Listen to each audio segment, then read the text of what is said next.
बिस्मिल्लाहिर्रहमानिर्रहीम। अस्सलामुअलैकुम। मैं रोहेल एक गाड़ियों के पार्ट बनाने वाली फैक्ट्री में प्रोडक्शन का इंचार्ज था। अच्छी तनख्वाह, प्यार करने वाली बीवी है, 3 बच्चे हैं, और क्या चाहिए। सब कुछ तो था ज़िंदगी में, मगर फिर कम वक्त ये कोरोना आ गया। पहले महीने तो कंपनी ने जैसे तैसे गुजारा किया, मगर फिर जब उनको लगा कि शायद सब ठीक होने में वक्त लगेगा, तो एक दिन एचआर ने एक लेटर हमें थमा दिया कि जो 4 घंटे के लिए आ रहे हैं इनकी भी ज़रूरत नहीं। लॉकडाउन की वजह से इन्होंने मुलाजिम को कम करना शुरू कर दिया। नौकरी, पैसा, आदमी, किराए का घर, अचानक ऐसा लगा जैसे कोई बिजली आन गिरी हो। क्योंकि मैं जानता था कि इन हालात में कहीं और काम मिलना भी इतना आसान नहीं होगा। हर जगह का यही आलम था। वो तो शुक्र है बेगम को फाज शायर थी, कुछ ना कुछ बचत हो ही जाती थी, मगर कब तक। 1 महीना और एक ऐसे ही गुजर गया। फिर जब बेगम ने कहा वो सुनकर तो मेरे होश ही उड़ गई। इनका मशवरा था कि जब तक कोई काम नहीं मिलता, गवर्नमेंट ने अब ऑनलाइन टैक्सी को एसओपीज़ के साथ इजाज़त दे दी है, तो कुछ दिन ऑनलाइन टैक्सी चलाएं। मैं जो अपनी प्यारी चमचमाती सफ़ेद चिट्टी कार पर धूल भी नहीं जमने देता था, इसमें लोगों को बिठाऊं, सोच कर ही दिल घबरा रहा था। मगर ज़रूरत इंसान से क्या नहीं करवाती। गाड़ी एयर कंडीशनड थी और नए मॉडल की थी, तो प्लस कैटेगरी में रजिस्टर्ड करवा ली। पहली राइड ही में एक मियाँ बीवी और 2 बच्चे बैठ गए। गाड़ी में मियाँ बीवी खुद तो पीछे बैठ गए, और जान छुड़ाने के लिए दोनों ने फूल माजरत लिखना तो शैतान चाहता था, मगर गवारा ना हुआ कि आगे बिठा दिए। अब वो कभी मेरा डैशबोर्ड खोले, कभी जूते सामने मारे, कभी क्या करें। कुछ देर तो बर्दाश्त किया, मगर फिर कह ही दिया, बेटा मत कर रहो। ये कहना था कि उनके अब्बा को तो पारा ही चढ़ गया, जैसे गाड़ी खरीद ली हो उन्होंने। मैं भी शायद अपनी गाड़ी को लेकर कुछ ज़्यादा ही सैड था। बहरहाल पहली राइड पर ही नेगेटिव पॉइंट मिले। मैंने भी इन्हें नेगेटिव रिव्यू ही दिए। खैर, गाड़ी चलाते अब 20 दिन हो चुके थे। हर तरह के लोग ही मिलते थे।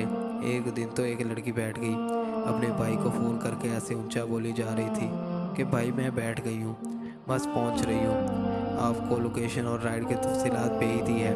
दिल तो चाहा कहूँ कि मैडम आपको गवाह करने का कोई इरादा नहीं है मेरा, जो आप ऊंची आवाज़ में ये सब मुझे सुना रही हो। खैर, अब तो आदत ही हो गई थी, मगर ये ज़रूर था कि कुछ ना होने से तो बेहतर ही था।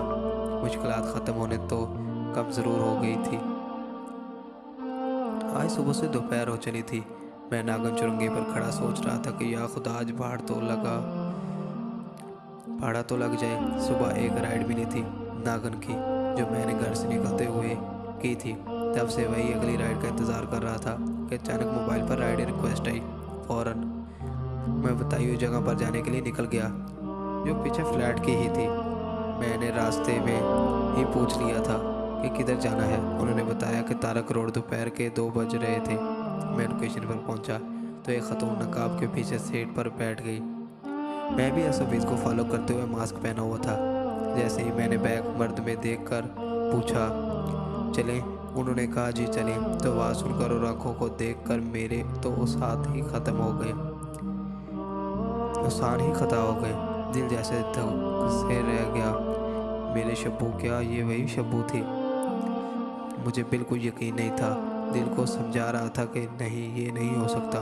इतने साल बाद ऐसे कैसे वो हो सकती है? मगर उनकी आँखों को और आवाज़ को सुनकर यकीन हो चला था कि ये यही है वो। मैंने बहुत डरते हुए पूछा, माजरत, मगर क्या आपका नाम शबाना है? वो अपना नाम मेरे मुंह से सुनकर जैसे उछल पड़ी। जी, मगर आपको कैसे पता? मैं जिसकी सांसें अभी तक संभल भी नहीं पाई था। बोलती सांस के साथ मास्क नीचे करते हुए मैं मुड़ा। अरे, मुझे नहीं पहचाना? इसके मुंह से बेसाख्ता निकला। रोहिल, तुम?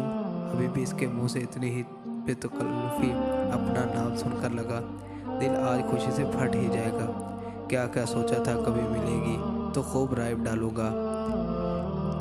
रोब डालूंगा। देखो, जिसका बेरोज़गार का ताना देकर छोड़ा था, आज क्या बन गया। मगर हाय रे किस्मत, वो भी सोच रही होगी, अच्छा ही हुआ किससे शादी नहीं की। 12 साल बाद मिला, वो भी टैक्सी ड्राइवर की शक्ल में। वो काफ़ी बदल गई थी। थोड़ी थोड़ी झरियाँ आँखों के नीचे थी, मगर अभी भी वो आंखें बहुत गज़ब की थी।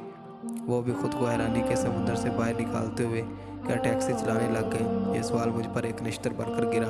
मैं संभलते हुए, अरे नहीं, बस कभी कभी पार्ट टाइम निकाल लेता हूँ। वो हंसते हुए बोली, अच्छा, और शादी होगी? दिल में सोचा, बोलूँ कि तुम तो क्या समझती थी कि तुम नहीं तो कोई नहीं। खैर बताया, हाँ हो गई, 3 बच्चे हैं मेरे। वो कहने लगी, भाई वाह, ज़बरदस्त। एक अजीब सी झिझक हम दोनों ही महसूस कर रहे थे। कहाँ 2 साल तक मुसलसल मिलना और फ़ोन पर रात रात भर से बातें करना, अचानक इसकी शादी का कहीं और हो जाना। हमने तो वो इलाका ही छोड़ दिया था। मैं जब भी बैग मर्द में देखता तो मुझे ही देख रही होती। ये शायद कुछ ज़्यादा और खुशफहमी हो चली थी। खैर, इसी कश्मकश में तार करोड़ आ गया। उतरते ही उसने कहा कि मुझे आधे घंटे का काम है, अगर तुम रुक जाओ तो वापसी पर भी छोड़ देना। मेरी तो खुशी की इंतहा ही नहीं रही। अंधे को क्या चाहिए 2 आँखों को। फौरन हामी भर की एक दरख्त के नीचे गाड़ी लगाकर खड़ा हो गया। अब तो दिल ही दिल में ख्याल आ रहे थे कि अब बस मैं अपनी बेगम से दूसरी शादी की इजाज़त लूँगा, फिर शब्बू और राहील एक हो जाएंगे। मैं इन्हीं ख्यालों में गुम था कि वो वापस आ गई और फिर राइड ऑन कर दी। मैंने कहा, अभी अरे ऐसे ही छोड़ देता हूँ। कहने लगी, अरे नहीं, ऐसे कैसे। मैं दिल में सोच बैठा था कि एक पैसा नहीं लूँगा। जब वापस इसके घर पर पहुँचे तो सामने फ्लैट के नीचे ही एक हैंडसम सा शख्स खड़ा था। उसकी गोद में एक प्यारी से बच्चे थे। हमारे रुकते ही वो शख्स आगे आया और दरवाज़ा खोला। वो हंसते हुए सारे बैग्स लेकर उतरी।